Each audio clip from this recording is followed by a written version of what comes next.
I need at least a week or two to consult with Dr. Camino, and then we can proceed with this matter. Maybe Mr. Nyama. We have not had enough time, Your Honor, to consult. So I need more time, Your Honor. Based on my current position, I've been in custody. Don't cry, don't cry. I can't cry, I'm always emotional, Your Honor. Okay. Compose yourself. I need more time. Yeah. I'm praying for more time. So that I can consult with Dr. Camino and other lawyers so that we can proceed with this matter, Your Honor.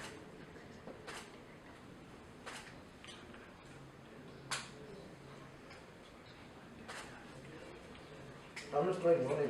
It's very painful, Your Honor. So you say the tear. Thank you, Your Honor. That is all.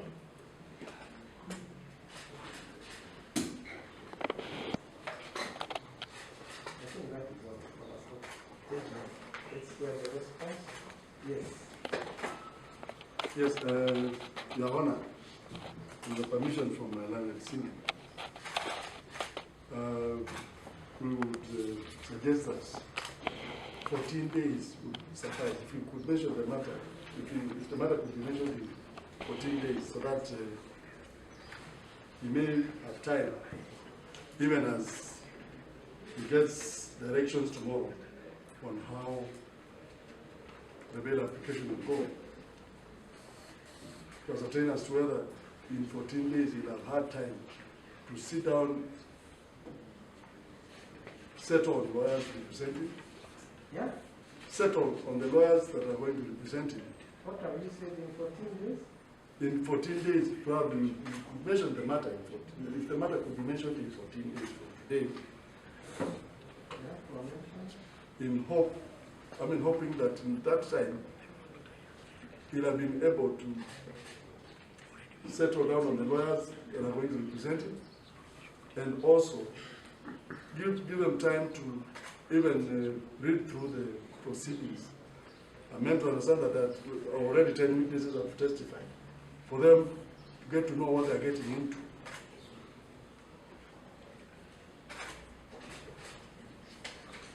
So Your Honor, 14 days would be good time for us to mention the matter in view of the circumstances that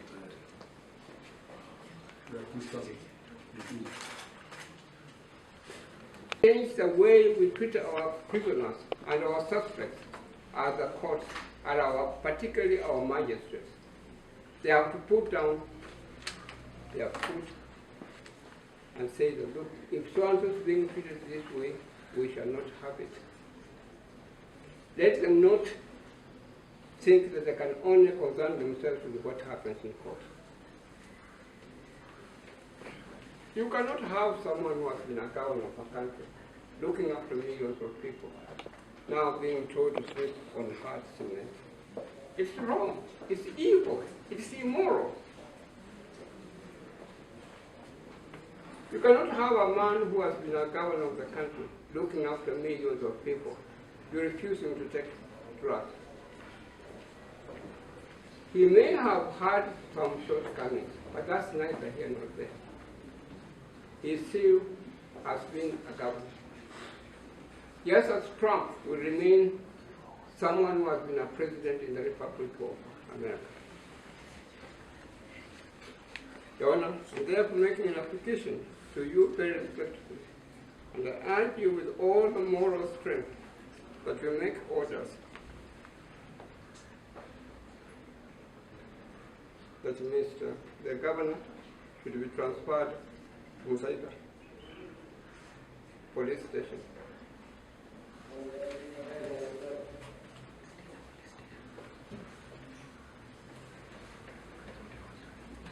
He should live legally, where he will have the opportunity to take his medicine. We don't want to hear that we are no longer have the governor has died. We want him to continue to be alive until he can reach the age of communion.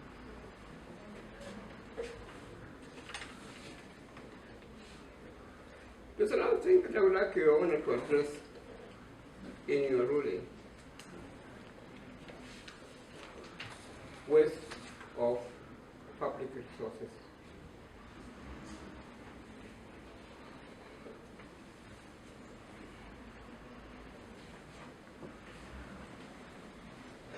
Your Honor, if you're going to arrest Governor Sonko, you need to take 100 police officers to do that. We're a poor country. A very poor country. Majority of our people live under $1 a day. You need to get so many people. As a matter of fact, if you telephone him and tell him, look, are you Governor Sonko? Yes. Meet me at such and such a court at such and such a time. He will come. He will turn up. You need to send 100 people with so many vehicles making a lot of noise. Chopper and so on. So many vehicles. You have to do that. What kind of country are we?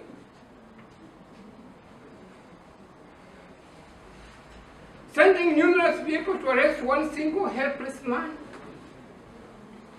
Do we need it?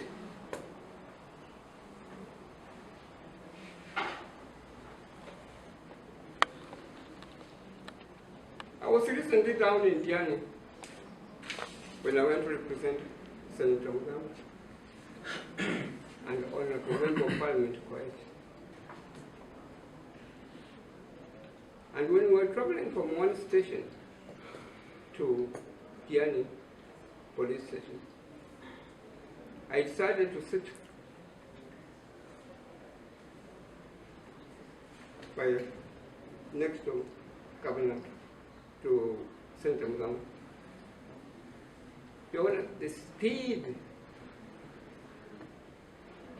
by which the vehicles were being driven was unbelievable. Yes. Was unbelievable. The speed. I was in a Land Rover with them. The speed at which the vehicles were being driven was as if we were in a war zone. You cannot believe it. We were as if we were in a war zone. And with someone there with the AK-47 pointing like that. I couldn't believe it. And I experienced the same thing when I was traveling from my office, going to represent Governor Sonko at Kiambu. I was told by my agent at Kiambu that he was not there. He was still at the DCI office. So I told my agent that, look, I am going to go to the DCI office and find out what was happening. Then on my way to the DCI office, I saw the way the vehicles were being driven. And it reminded me of the experience I had gone through at the Diani at the coast. I knew that it was now Sonko being taken to court at Kiambu. Your Honor, you could not have believed it. It was as if they were carrying a terrorist. As if the country was in a war zone. Do we need this kind of behavior? Do we need this kind of conduct at all in our criminal process? Your Honor, you are the only one who can begin to say something so that we improve the way we handle arrests in the country. We do not have to go out and waste public resources. We do not have to go out to show people that this is what is happening and so on. Input from chief magistrates would help very much to improve things. What's happening is wrong. It's immoral. We do not need it at all in the country.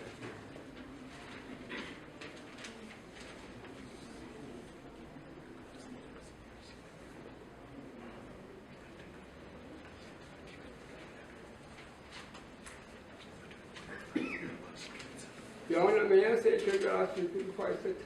Yes. May I say this before I sit down? Say. Our criminal practices, our criminal process, the way we arrest people will only be improved by chief magistrates taking an active role.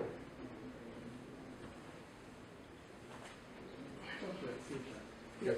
And Your Honor, I refer you to the Chief Justice of India, Bhagwati,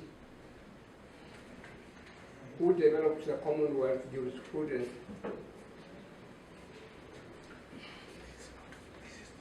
At places like Bangalore in India. in South Africa, in West Africa, and so on. But we need activism from magistrates, from judges, to improve our system of justice.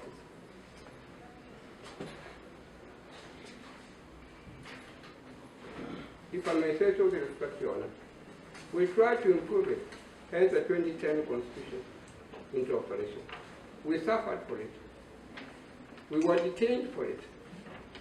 We slept on concrete floors because we now thought that things will improve by getting 2010 Constitution. This kind of behavior, this kind of conduct, this kind of high-handedness still is on. You hear our Chief Magistrate, our Chief Justice is being suspended by one individual. When one does not have to go to a law school to know that what's happening, that is wrong.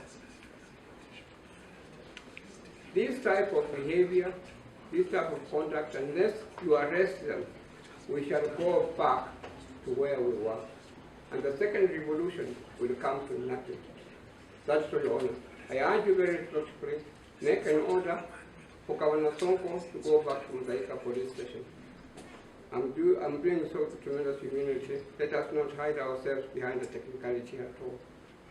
I'm urging you very respectfully, invoke your inherent powers as a court and make an order that nobody should touch Governor Sonko.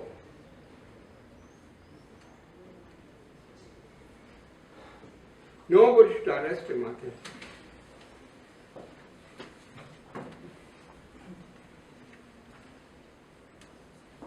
And finally, Your Honor, make an order that he can continue to receive medication, and particularly he should be at liberty to call in a doctor, his own personal doctor, to look after him. I urge you very respectfully that let us not hide behind technicalities. I wish I'd carried my books, which have got circulars that have been issued by the Supreme Court of India, which justify and endorse the views that I'm expressing to Your Honor. My other friend, Mr. Nyakundi, has a few words to say to Your Honor.